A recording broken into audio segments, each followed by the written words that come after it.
आज से 4 साल पहले शादाब शम्स की आवाज थी कि मदरसा बोर्ड देवभूमि उत्तराखंड में नहीं होना चाहिए। कौन रोक रहा है आपको कुरान पढ़ने से? अब वो इस बोर्ड के माध्यम से भगवान श्री कृष्ण को भी जानेगा, भगवान श्री राम को भी जानेगा। ये सारा मजहब का ठेका गरीब के बच्चों ने लिया है। ये देखिए, भारत माता की जय लगाने में लोगों को दिक्कत हो रही है। नमस्कार, मैं तुलसी और आप देख रहे हैं नेशन वन। जैसा कि उत्तराखंड में 1 जुलाई से जो है अब मदरसा बोर्ड समाप्त होने वाला है।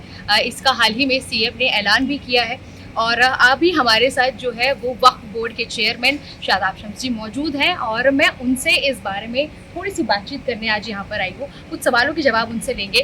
बहुत बहुत स्वागत है सर आपका नेशन वन में। बहुत बहुत धन्यवाद तुमसे। सर, पहले तो यही सवाल आपसे रहेगा कि अब ये जो बोर्ड 1 जुलाई से खत्म होने वाला है मदरसा बोर्ड, इस पर आप क्या कहना चाहेंगे? देखिए, जब मदरसा बोर्ड का पुनर्गठन नहीं हुआ था तब भी हम इस बात को कह रहे थे कि मदरसा बोर्ड नासूर बन चुका है।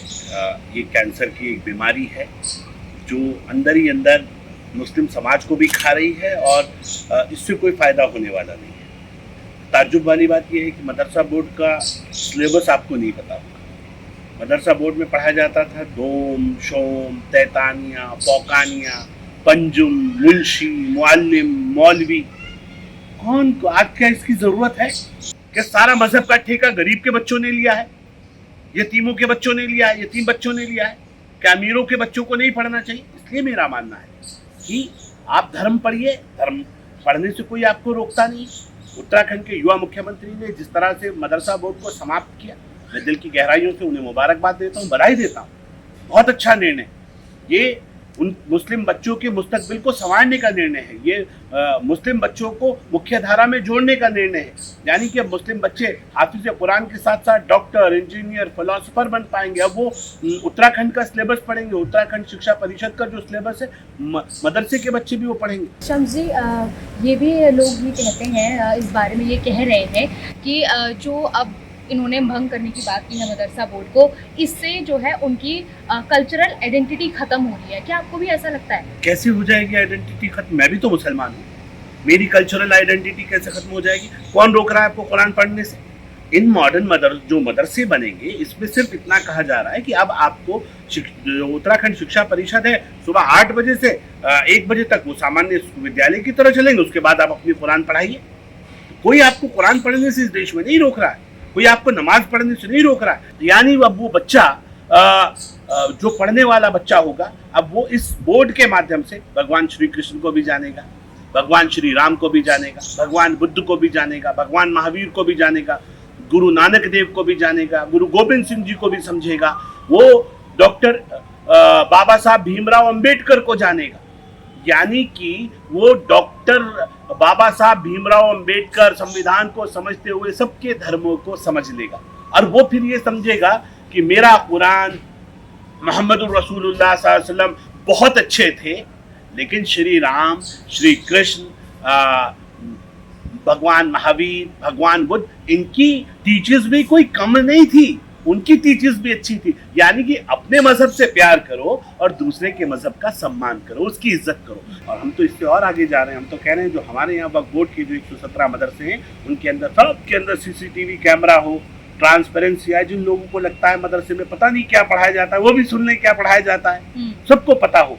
दूसरा, इन मॉडर्न मदरसों के अंदर जो फिजिकल ट्रेनर हो, वो physical trainer ex army person हो। सुबह उठते ही जनगण मन से शुरू हो, राष्ट्रगान सब बच्चे पढ़ें और वो बिल्कुल संकोच ना करें, मादरे वतन हिंदुस्तान जिंदाबाद, भारत माता की जय के नारे लगाने। अब ये देखिए, भारत माता की जय लगाने में लोगों को दिक्कत हो रही है, इसलिए कि उनको समझाया कुछ और जाता है, उनको सच समझने से रोका जाता है। अब हमने इस मुल्क को, मुस्लिम समाज ने इस मुल्क को अपनी माँ माना और इसी भारत का दूसरा नाम हिंदुस्तान है और जिंदाबाद को जय कहते हैं। और मुस्लिम उलेमाओं ने देश की आज़ादी में वो नारे लगते थे, मादरे वतन हिंदुस्तान जिंदाबाद, यानी माँ वतन हिंदुस्तान जिंदाबाद। उसको हिंदी में कहेंगे तो क्या कहेंगे? भारत माता की जय।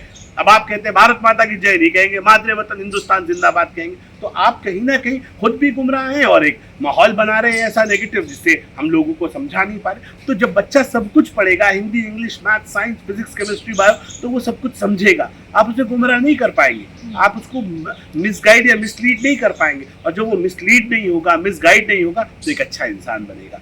शादाब जी, सरकार का ये कहना था कि आधुनिक शिक्षा का अभाव है, तो क्या ये मानना सही होगा कि जो मदरसा बोर्ड है वो अपने मतलब अपनी रिस्पॉन्सिबिलिटीज़ को फुलफिल नहीं कर पाए, वो फेल हो गए, विफल हो गए? नहीं, तो ये तो बिल्कुल क्लियर था ना। आप मुझे बताइए, क्या आप अपने किसी भाई बहन को, अपने बच्चों को, कोई भी समाज का व्यक्ति क्या ऐसे स्कूल में कहीं पढ़ाएगा जिसकी समकक्षता ना हो या जिसकी डिग्री की वैल्यू ना हो? दुनिया का कोई एक आदमी बता दीजिए जो अपने बच्चों को ऐसे स्कूल में भेज दे जिसकी डिग्री की वैल्यू ना। इसकी डिग्री की वैल्यू नहीं थी, समकक्षता नहीं थी, मैं आपको ऑन रिकॉर्ड इस बात को बोल रहा हूँ। तो जब डिग्री की वैल्यू नहीं है, मेरे बच्चे को दूसरी जगह एडमिशन नहीं मिल रहा है, वो कचरे के डब्बे में जाने के लिए लायक वो डिग्री है, तो क्यों पढ़ा रहे थे फिर? तो क्या आप पाप नहीं कर रहे थे? इसलिए इस पाप ना हो हमने आवाज उठाई। आज से 4 साल पहले शादाब शम्स की आवाज थी कि मदरसा बोर्ड देवभूमि उत्तराखंड में नहीं होना चाहिए। नहीं चाहिए हमें मदरसा बोर्ड, हमें सामान्य बोर्ड पढ़ाओ, हमारे बच्चों को सब कुछ पढ़ने की इजाजत हो। मेरा बच्चा हाफिज कुरान के साथ साथ डॉक्टर, इंजीनियर, फिलोसोफर सब बने ना, क्या दिक्कत आ रही है? क्या मेरे बच्चों को, मुस्लिम बच्चों को पढ़ने का अधिकार नहीं है? क्या मेरे बच्चों को ये हक नहीं है कि वो स्कूल में टॉप करें, वो डिस्टिंक्शन से पास हो, वो भी मेरिट में आए? क्या मेरे बच्चों को अधिकार नहीं? जो लोग इस चीज़ का विरोध कर रहे हैं या इससे असहमत हैं कि भाई मदरसा बोर्ड जो है वो भंग नहीं होना चाहिए, उन लोगों को आप क्या कहना चाहेंगे? उन लोग जो ये कह रहे हैं मदरसा बोर्ड भंग नहीं होना चाहिए, उनमें से सिर्फ एक आदमी दिखा दीजिए कि उसके बच्चे मदरसे में पढ़ते हैं। अपने बच्चों को पढ़ाओगे उन स्कूल कॉलेजेस में जहाँ डिग्री की वैल्यू हो, और गरीब बच्चे मुसलमानों के वहाँ पढ़ेंगे जहाँ डिग्री की वैल्यू ना हो। ये अन्याय मत करो, ऊपर वाला देख रहा है। इसलिए मैं तो बहुत बधाई दे रहा हूँ युवा मुख्यमंत्री को, बारंबार बधाई दे रहा हूँ कि उन्होंने वन नेशन वन लॉ का यूसीसी लागू किया और वन नेशन वन एजुकेशन के लिए मदरसा बोर्ड भंग करके एक रास्ता खोल दिया है कि देश के अंदर अब वन नेशन वन एजुकेशन की तरफ भी देश सोचे, इसके ऊपर भी विचार करे। हम बहुत पॉजिटिव दिशा में आगे बढ़ रहे हैं, और मैं फिर पुनः दोहरा रहा हूं इस बात को, देवभूमि उत्तराखंड का तप है ये। इस देवभूमि का जब जब हिमालय से कोई बात निकलती है तो देश के कोने कोने तक जाती है, और देश के लोग उसे बड़ी गंभीरता से लेते हैं। और इसीलिए देश के अंदर लगातार नकल विरोधी कानून हो, यूसीसी हो, उसकी डिमांड और उसकी बात लगातार हो रही है, और हम बहुत पॉजिटिव दिशा में आगे बढ़ रहे हैं। देवभूमि का देवत्व भी बचाना है और उत्तराखंड को आगे भी लेके जाना है। इन दोनों के कॉम्बिनेशन को जहां मिलता है, उस कॉम्बिनेशन का नाम है डबल इंजन की सरकार। वहां कहा जाता है कि ये है मोदी धामी सरकार। मोदी जी ने जो सोचा था, जो उन्होंने एक विजन देखा था कि मुस्लिम बच्चों के, जो मदरसों के बच्चे हों, उनके एक हाथ में लैपटॉप हो, एक हाथ में कुरान हो, वो सपना अगर कहीं से साकार होगा तो वो भी देवभूमि उत्तराखंड से होगा। यहाँ के बच्चे भारतीय विचारधारा के साथ, राष्ट्रीयता के साथ, हुब्बुल वतनी निफ्सुल ईमान, वतन से मोहब्बत ईमान का एक बड़ा हिस्सा है। इस सोच के साथ वो पढ़ेंगे, आगे बढ़ेंगे और देश को आगे बढ़ाने का काम करेंगे। बहुत बहुत धन्यवाद।